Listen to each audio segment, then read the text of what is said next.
O ar dentro do shopping center mais luxuoso de São Paulo era rarefeito, um universo paralelo onde o cheiro de couro novo e perfume importado se misturava ao som suave de música clássica.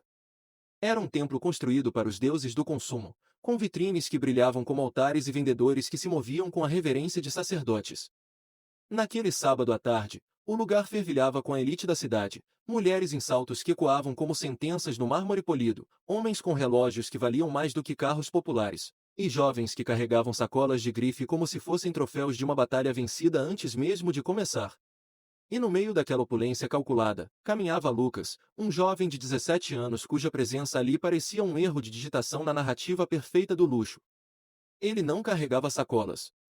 Sua mochila, surrada pelos anos de uso e pelo peso dos livros, contrastava violentamente com as bolsas de couro que o cercavam.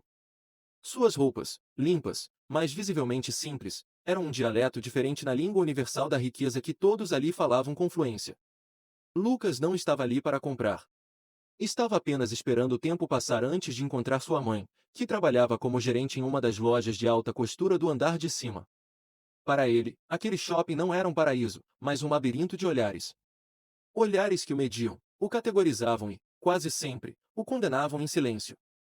Ele sentia o peso desses olhares como uma pressão física, um campo de força invisível que o empurrava para as margens, para perto das paredes, para longe do centro das atenções onde os verdadeiros donos daquele mundo desfilavam.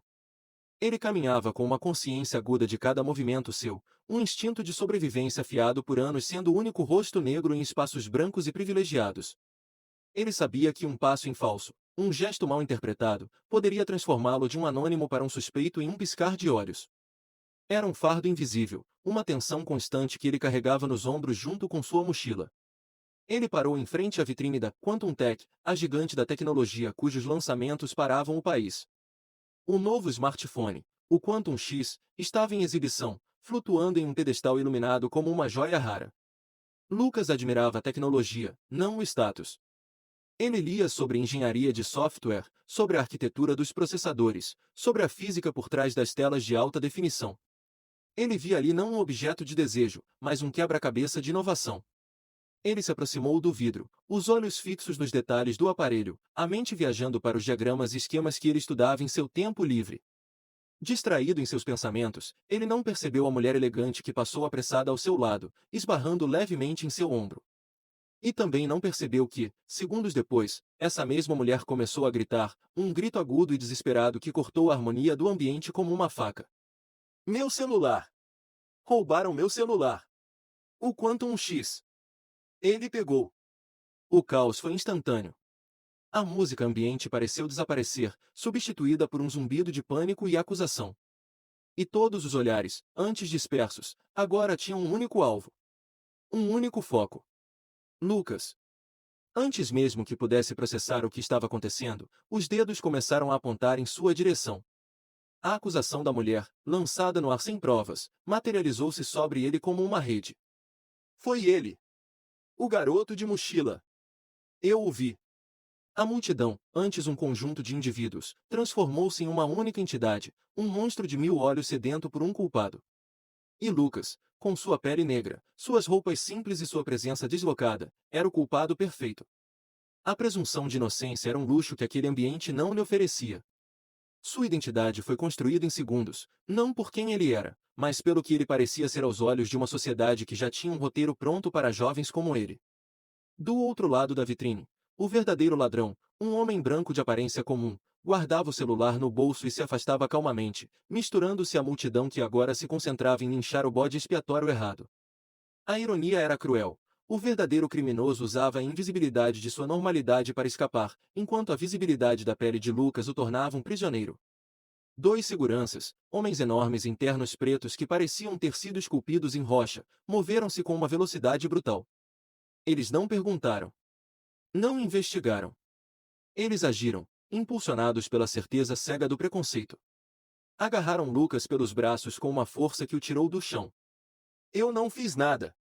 Eu juro, ele gritou, mas sua voz era um sussurro em meio ao furacão de acusações. O pânico gelou seu sangue, a humilhação queimou seu rosto. Ele viu os celulares se erguendo, as câmeras apontadas para ele, transformando sua agonia em entretenimento digital. Ele era o espetáculo do dia. O ladrão. O marginal.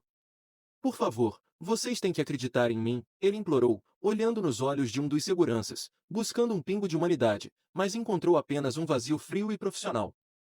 A mulher que o acusara, uma socialite chamada Beatriz, agora chorava, um choro teatral que apenas reforçava o papel de vítima que ela havia escolhido e o de vilão que havia sido imposto a ele. É sempre a mesma coisa, murmurou um homem na multidão. Essa gente vem para cá só para roubar. Essa gente. A frase ecoou na mente de Lucas, mais dolorosa do que o aperto em seus braços. Ele foi arrastado pelo chão de mármore, seus tênis gastos deixando marcas de vergonha no piso imaculado. Levarão-no para uma pequena sala nos fundos, longe dos olhos do público, onde a justiça do shopping era aplicada sem testemunhas. A porta se fechou, e o som do luxo foi substituído por um silêncio opressor.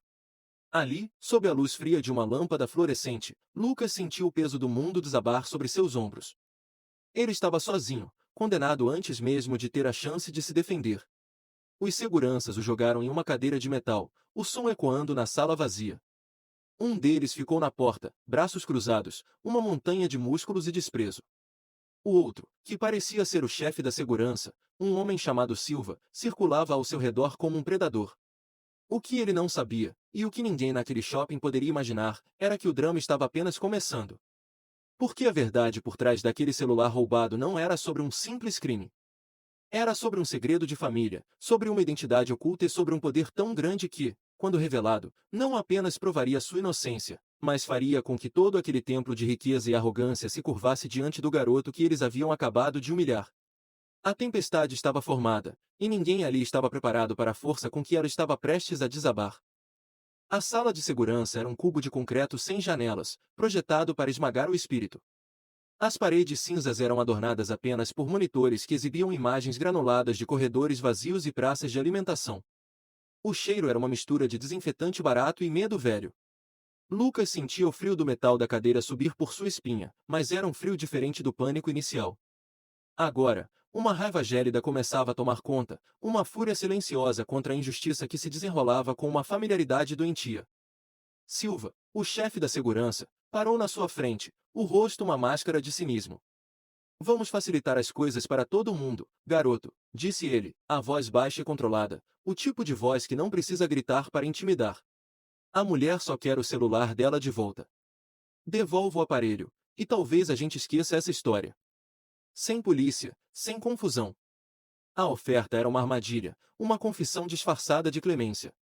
Lucas ergueu o queixo, os olhos encontrando os de Silva sem vacilar. Eu não roubei nada. O senhor pode revistar minha mochila, meus bolsos. Eu não tenho nada que não seja meu.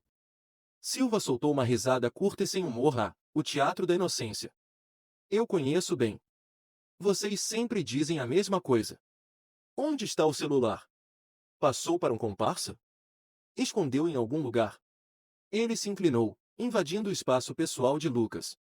Olha para mim. Eu trabalho neste lugar há 15 anos. Eu sei ler as pessoas. E você, garoto, está mentindo. A acusação era tão absurda, tão desconectada da realidade, que por um momento Lucas sentiu vontade de rir. Mas o riso morreu em sua garganta, sufocado pela impotência. Como se discute com alguém que não vê você, mas apenas o estereótipo que projetou sobre você?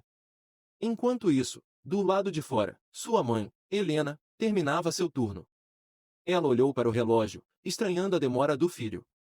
Uma sensação incômoda começou a se formar em seu peito. Ela ligou para o celular dele, mas só ouviu o som da chamada caindo na caixa postal. Os seguranças haviam confiscado o aparelho de Lucas. Helena decidiu procurá-lo. Ao chegar ao andar térreo, viu o rescaldo da confusão. Um pequeno grupo de pessoas ainda comentava o ocorrido, e ela ouviu as palavras que toda mãe negra teme ouvir: ladrão, garoto, arrastado pelos seguranças. O chão pareceu desaparecer sob seus pés. Ela correu em direção ao escritório da segurança, o coração martelando contra as costelas, uma prece silenciosa se formando em seus lábios. Na sala, a pressão sobre Lucas aumentava. Silva tentava uma nova tática. Pense na sua mãe, disse ele, a voz agora falsamente paternal. Imagina a vergonha dela quando souber que o filho é um ladrão. Você não quer causar isso a ela, quer? Confesse, e tudo acaba mais rápido. A menção à sua mãe foi a faísca que acendeu a raiva de Lucas. Não fale da minha mãe, disse ele, a voz firme, cortante. Você não sabe nada sobre mim ou sobre ela. Ele se lembrou das palavras de seu pai, ditas inúmeras vezes: Lucas, o mundo vai te testar de maneiras que você não pode imaginar. Vão tentar te diminuir, te provocar, te quebrar. A sua maior força será o seu autocontrole. Nunca deixe que o ódio dele se torne o seu. Ele respirou fundo, forçando a calma a voltar. Eu quero fazer uma ligação, disse ele. É meu direito. Silva hesitou, surpreso pela mudança no tom do garoto. Ele esperava lágrimas, súplicas, talvez uma explosão de raiva juvenil. Não esperava aquela compostura gélida. Quem você vai chamar? Seu advogado de favela. Lucas ignorou a provocação. Vou ligar para o meu pai. Ele pegou seu celular de volta da mesa e discou o número que sabia de cor. A chamada foi para o correio de voz. Ele tentou de novo. E de novo. Do outro lado da cidade, em uma sala de reuniões no topo de um arranha-céu, Arthur Andrade presidia a reunião mais importante do trimestre. Ele estava apresentando o plano de expansão global da Quantum Tech para o conselho de administração. Seu celular, no modo silencioso, vibrava discretamente em seu bolso, mas ele estava completamente focado, alheio ao drama que consumia a vida de seu filho. A porta da sala de segurança se abriu abruptamente. Helena entrou, os olhos em chamas. O que está acontecendo aqui? Soltem o meu filho agora! Silva se virou, o rosto endurecendo ao ver a mulher. Senhora, por favor, se acalme. Seu filho foi pego em flagrante roubando um celular. Helena caminhou até Lucas, ignorando os seguranças. Ela segurou o rosto do filho entre as mãos, procurando por ferimentos, por medo. Você está bem? Ela sussurrou. Lucas assentiu, a presença dela uma fortaleza em meio ao caos. Mãe, eu não fiz nada. Eu sei, ela respondeu, e então se virou para Silva, a voz agora um chicote. Eu sou a gerente da Fendi no terceiro andar. Trabalho neste shopping há 5 anos. Conheço meu filho. Ele não é um ladrão. Houve um engano, e exijo que vocês resolvam isso agora. A menção ao seu cargo fez Silva hesitar por um instante. Uma gerente de loja de luxo não se encaixava no perfil da mãe do marginal que ele havia construído em sua mente. Mas a hesitação durou pouco. A acusação já havia sido feita, a máquina já estava em movimento. Senhora, com todo o respeito, a vítima identificou seu filho. Não há nada que eu possa fazer. Já chamamos a polícia. Eles estão a caminho. A palavra polícia caiu na sala como uma sentença de morte. Para uma família negra no Brasil, um encontro com a polícia em uma situação como essa era um jogo de roleta russa. Helena sentiu o desespero real pela primeira vez. Ela abraçou o filho com força, como se pudesse protegê-lo do mundo com seu próprio corpo. Lucas, sentindo o tremor nas mãos da mãe, tentou ligar para o pai mais uma vez. Caixa postal. O silêncio do homem mais poderoso da Quantum Tech era ensurdecedor, um abismo que se abria sob os pés de sua família, exatamente quando eles mais precisavam que ele estivesse lá para impedir a queda. O som das sirenes se aproximando era abafado, mas crescia a cada segundo, uma trilha sonora sinistra para o desespero que se instalava na pequena sala de segurança. Cada batida do coração de Helena parecia sincronizada com o lamento distante. Os 2 policiais que entraram não eram vilões de cinema, eram homens comuns, cansados, rostos marcados pela rotina de lidar com o pior da humanidade. Mas seus uniformes representavam o poder de um sistema que raramente se mostrava justo para pessoas como Lucas. O mais velho, Sargento Almeida, ouviu o relato de Silva com uma expressão entediada, como se já tivesse ouvido aquela mesma história centenas de vezes. Ele olhou para Lucas, um olhar rápido que parecia carregar o peso de 1000 julgamentos prévios. Documentos, garoto, disse ele, a voz rouca. Lucas entregou sua identidade. O sargento a examinou, depois olhou para Helena. Mãe dele? Perguntou, e Helena assentiu, incapaz de falar. A acusadora, Beatriz, foi chamada para formalizar a queixa. Ela entrou na sala com um ar de dignidade ofendida, evitando olhar para Lucas, como se a mera visão dele a contaminasse. É ele, sargento. Ele esbarrou em mim e pegou meu celular. Um Quantum X, o último modelo. Almeida suspirou. Temos que levá-lo para a delegacia para averiguação. A frase foi o golpe final. Helena agarrou o braço do sargento. Por favor, ele é só um menino. Ele é um bom aluno, nunca se meteu em problemas. Verifiquem as câmeras. Por favor, apenas verifiquem as câmeras. Silva interveio. Sargento, as câmeras dessa área são mais para monitoramento geral. É difícil pegar um furto rápido como esse. A palavra da vítima é a prova mais forte que temos. Era uma mentira conveniente. As câmeras de alta definição da Quantum Tech cobriam cada centímetro daquela área. Mas mostrar as imagens significaria admitir um erro, e o orgulho de Silva era maior que seu compromisso com a verdade. Enquanto o policial mais novo começava a tirar as algemas do cinto, um som interrompeu o procedimento. Era o toque de um celular. Um toque alto, autoritário, que parecia completamente deslocado naquele ambiente tenso. Todos se viraram para a porta. Parado no umbral estava um homem que irradiava um poder silencioso e avassalador. Alto, impecavelmente vestido em um terno italiano, com um rosto que parecia ter sido esculpido em granito. Era Arthur Andrade. Ele não havia sido chamado sobre seu filho. A ligação que ele finalmente atendeu, ao sair de sua reunião, foi de seu diretor de operações, informando sobre um incidente de segurança de alto perfil envolvendo um cliente VIP na loja Conceito da Quantum. Seu instinto o mandou ir pessoalmente. A cena que ele encontrou congelou o sangue em suas veias. Seu filho, Lucas, pálido, mas com o queixo erguido. Sua esposa, Helena, com os olhos vermelhos de lágrimas contidas.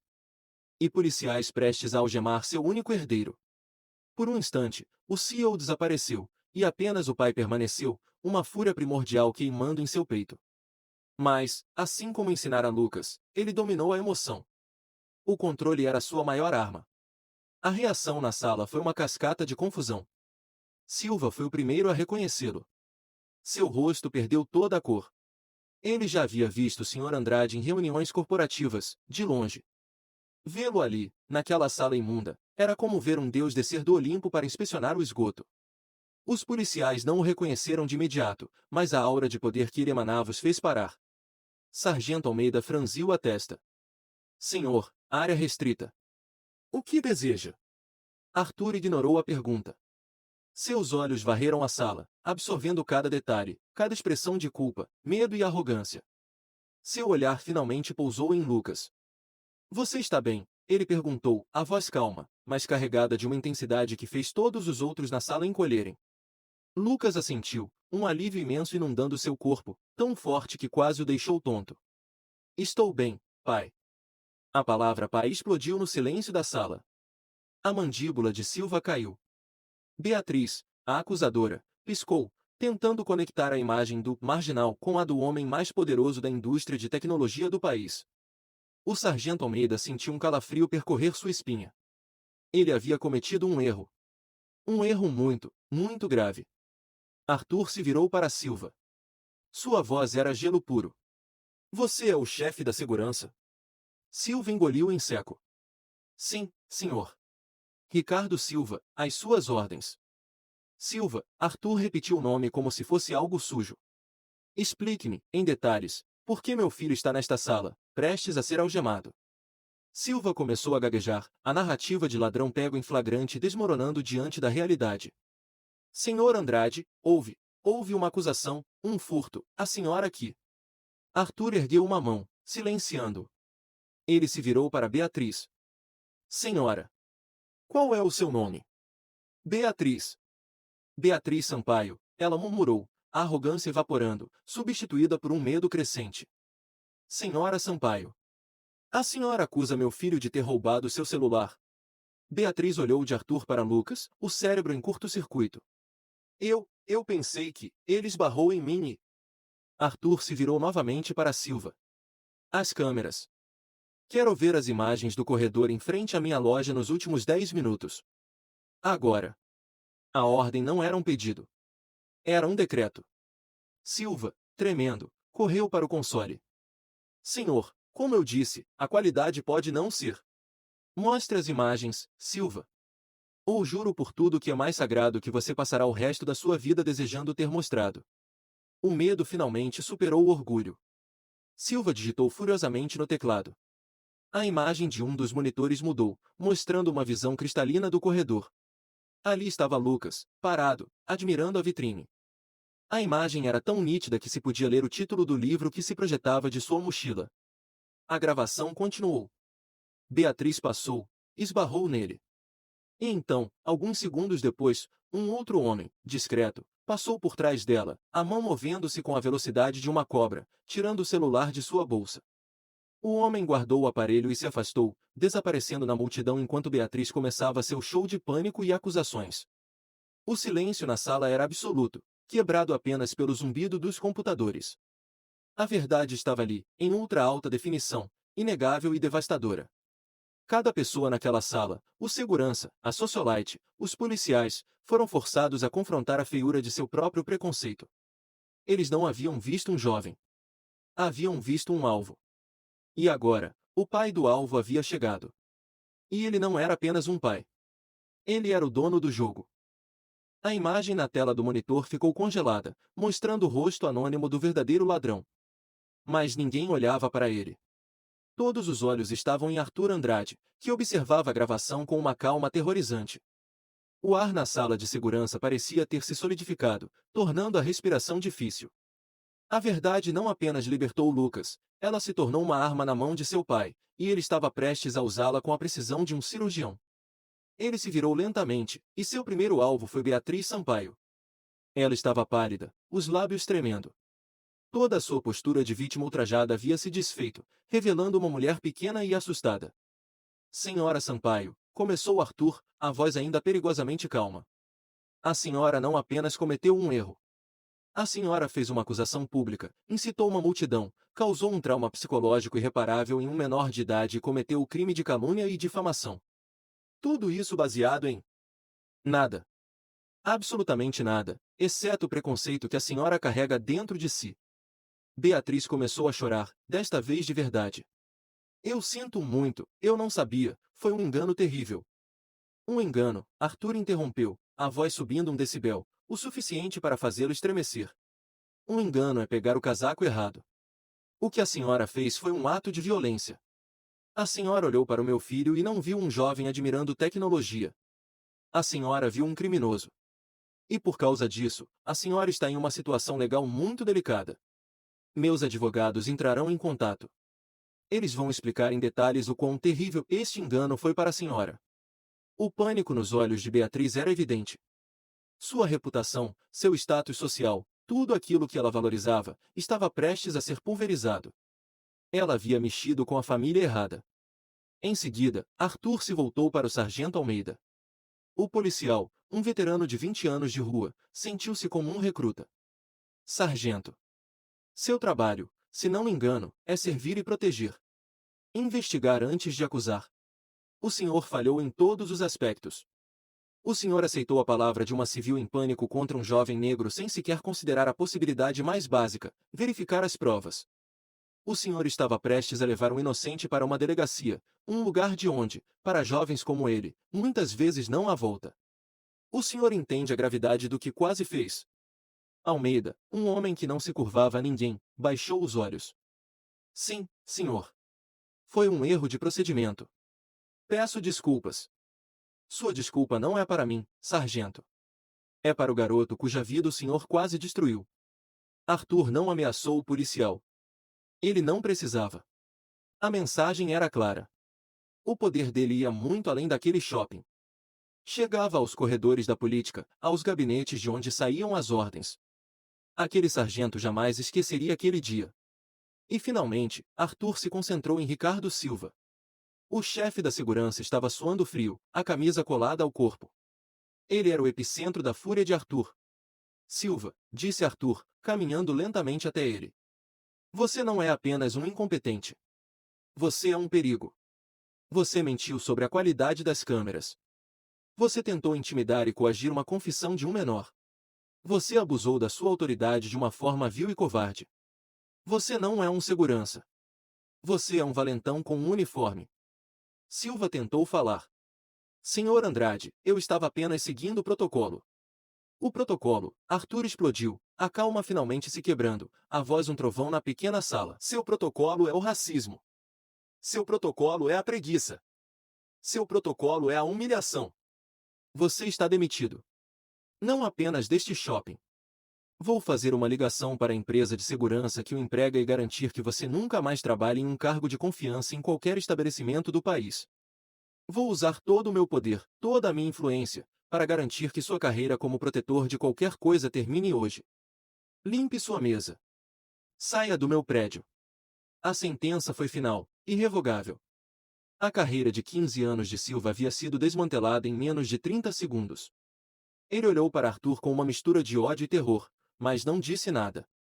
Apenas se virou e saiu da sala, um homem quebrado. Com os algozes devidamente punidos, a tensão na sala começou a se dissipar. Arthur se aproximou de Lucas e Helena. Ele colocou a mão no ombro do filho. Vamos para casa. O caminho para o estacionamento foi um espetáculo silencioso. As pessoas que antes olhavam para Lucas com desprezo agora desviavam o olhar, envergonhadas. A notícia havia se espalhado como um incêndio. O garoto negro acusado de roubo era, na verdade, o príncipe herdeiro daquele império. No carro, o silêncio era pesado, mas não desconfortável. Era o silêncio do pós-batalha. Lucas olhava pela janela, as luzes da cidade passando como borrões. A humilhação ainda estava lá, uma ferida ardente, mas agora havia algo mais, um senso de justiça, de vindicação. Helena segurava a mão do filho, o toque dela uma fonte de calma e força.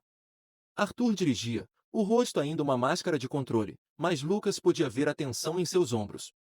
Quando chegaram ao seu apartamento de cobertura, com uma vista deslumbrante da cidade, Arthur finalmente se virou para o filho. Eu sinto muito, Lucas, disse ele, a voz embargada. Sinto muito por não ter atendido o telefone. Sinto muito por você ter que passar por isso sozinho. Lucas balançou a cabeça.